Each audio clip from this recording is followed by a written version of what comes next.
الحمد لله وكفى وسلام على عباده الذين اصطفى أما بعد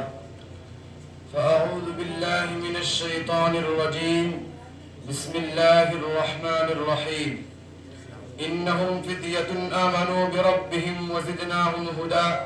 وربطنا على قلوبهم إذ قاموا صدق الله العظيم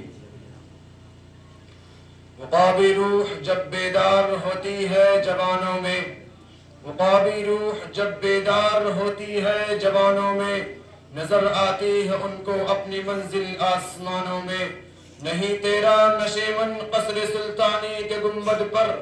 نہیں تیرا نشیمن قصر سلطانی کے گنبد پر، تو شاہی ہے بسیرا کر پہاڑوں کی چٹانوں میں۔ محترم حضرات، سامعین کرام، آج کی اس مبارک اور بابرکت مجلس میں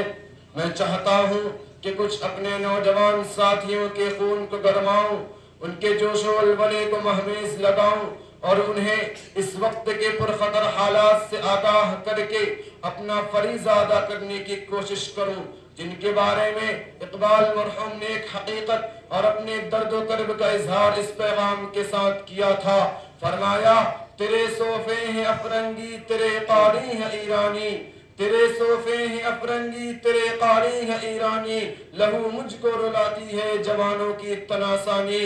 عمارت کیا شکو ہے خسروی بھی ہو تو کیا حاصل،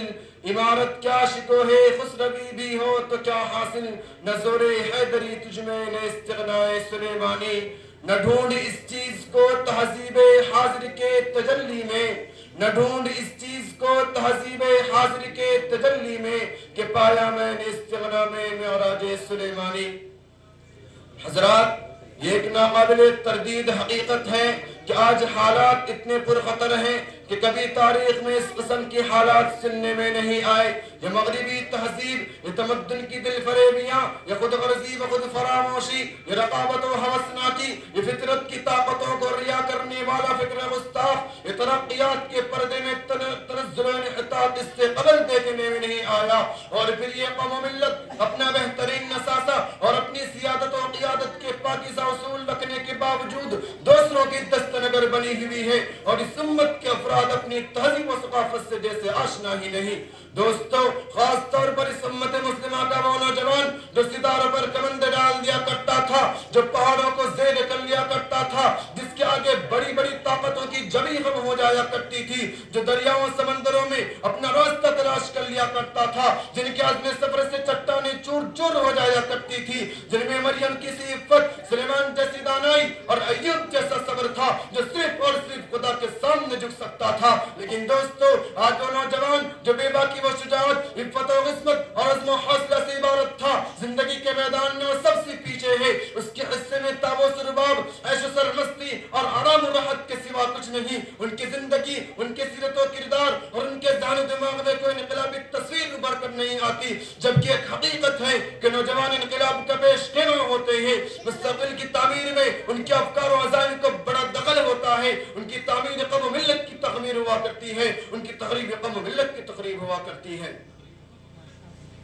اگر یہ ٹھوس عزائم، صرف روشانہ جذبہ اور بامقصد زندگی کے لیے کھڑا ہو جائے تو دنیا میں ایک مرتبہ پھر امن و آشتی اور مساوات اور وفاداری کا درس دہرایا جا سکتا ہے۔ اس لیے زمین میں اور تاریخ کے اسٹیج پر طارق بن زیاد، محمد بن قاسم صفی، محمد فاتح رحمہ اللہ تعالیٰ کے کارناموں میں رنگ و روغن بھرا جا سکتا ہے۔ ان کی یادیں آج کے نوجوان تازہ کرا سکتے ہیں۔ اسپین، ہندوستان، قسطنطنیہ، الفت و محبت اور بامقصد زندگی گزارنے کا گہوارہ دوبارہ بن سکتا ہے۔ اس کے لیے ضرورت ہے کہ آج کا نوجوان ان کی تاریخ پڑھ کر صرف روشانہ عزم لے کر ایک نئی بیداری اور جداگانہ اسلامی کے ساتھ میدان عمل میں آئے اور اس ناامید اور مایوسی ناامیدی کو پس سے پشت ڈال کر آگے بڑھے۔